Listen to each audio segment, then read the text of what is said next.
കാലിത്തൊഴുത്തിലേക്കുള്ള യാത്രയിൽ ഒരു പുൽത്തൊട്ടിയുടെ പരുക്കൻ പ്രതലമുണ്ട്.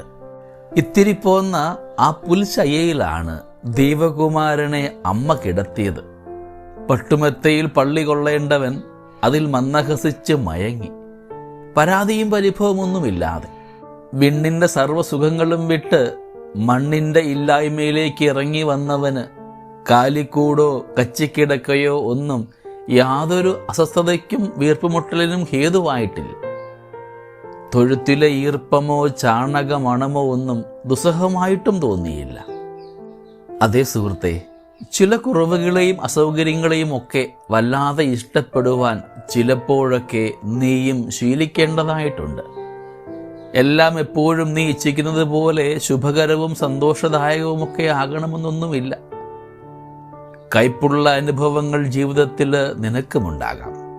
മനസ്സിനെ മുറിപ്പെടുത്തുന്ന തരത്തിലുള്ള സമീപനങ്ങളും പ്രതികരണങ്ങളും ഒക്കെ നിന്റെ ഉറ്റവരിൽ നിന്നും ഉണ്ടാവാം. സാമ്പത്തിക ബാധ്യതയും കടക്കണിയും പട്ടിണിയും ഒക്കെ നിന്റെ സമനില തന്നെ തെറ്റിച്ചെന്ന് വരാം. വൈക്കോൽ പോലെ പരിപരുത്ത യാഥാർത്ഥ്യങ്ങൾ നീ അഭിമുഖീകരിക്കേണ്ടതായിട്ട് വരാം. അപ്പോഴൊന്നും ഹൃദയം നുറുങ്ങേണ്ട. നിന്റെ ശുദ്ധീകരണത്തിനുള്ള ഉപാധികളായി സഹനങ്ങളെ സ്വീകരിക്കുക. പരാധീനതകളുമായി പൊരുത്തപ്പെട്ടു പോകുവാൻ ദൈവം നിന്നെ പ്രാപ്തനാക്കുകയാണപ്പോൾ. അതുകൊണ്ട് നിന്റെ കുറവുകൾക്ക് എണ്ണമിട്ട് സമയം പാഴാക്കാതെ കൃപകളെ കൃതജ്ഞതയോടെ ഓർക്കുക. പുൽത്തൊട്ടിയിലെ പരിമിതികളെ കർത്താവ് തെല്ലും കാര്യമാക്കിയിട്ടില്ല. കാരണം ഒരു ദൗത്യവുമായിട്ടാണ് അവൻ വന്നത്. അതിൻ്റെ പൂർത്തീകരണത്തിൽ നിന്നും അവനെ പിന്തിരിപ്പിക്കുവാൻ യാതൊന്നിനും കഴിയുമായിരുന്നില്ല. നിറവേറ്റുവാൻ നിനക്കും ഒരു ജീവദൗത്യമുണ്ട് കേട്ടോ. അതിനെ അവഗണിക്കുവാനും മനഃപൂർവ്വം മറന്നു കളയുവാനും നിന്നെ പ്രേരിപ്പിക്കുവാൻ പോരായ്മകളെ ഒന്നും നീ അനുവദിക്കരുത്.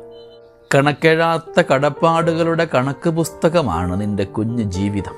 പാലിക്കുവാനായിട്ട് നിനക്ക് വാഗ്ദാനങ്ങൾ ഒരുപാട് ബാക്കിയുണ്ട്, സഫലീകരിക്കുവാനായിട്ട് സ്വപ്നങ്ങളും. ആകയാൽ നിന്റെ കുറവുകളെ കിടക്കയാക്കുവാൻ നിനക്ക് കഴിയണം.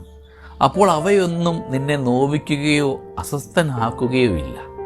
സ്നേഹമുള്ളവരെ, ജീവിതത്തിൽ പ്രാരാബ്ധങ്ങളും സങ്കടങ്ങളും ഒക്കെ കടന്നു വരുമ്പോൾ അവയൊക്കെ എൻ്റെ ദൈവവുമായിട്ട് എന്നെ ഒന്നിപ്പിക്കുന്ന ജീവിത അനുഭവങ്ങളാണെന്ന് തിരിച്ചറിഞ്ഞുകൊണ്ട് ദൈവനാമത്തിന് മഹത്വമുണ്ടാകട്ടെ എന്ന് പറയുവാൻ നമ്മളെ യോഗ്യരാക്കണമേ എന്ന് നമുക്കിന്ന് പ്രാർത്ഥിക്കാം. ദൈവം നമ്മളെല്ലാവരെയും സമൃദ്ധമായിട്ട് അനുഗ്രഹിക്കട്ടെ. നമ്മുടെ കർത്താവ് യേശു മിശിഹായുടെ കൃപയും പിതാവായ ദൈവത്തിൻ്റെ സ്നേഹവും പരിശുദ്ധാത്മാവിൻ്റെ സഹവാസവും നമ്മളെല്ലാവരോടും കൂടെ ഉണ്ടായിരിക്കട്ടെ, ഇപ്പോഴും എപ്പോഴും എന്നേക്കും. ആമേൻ.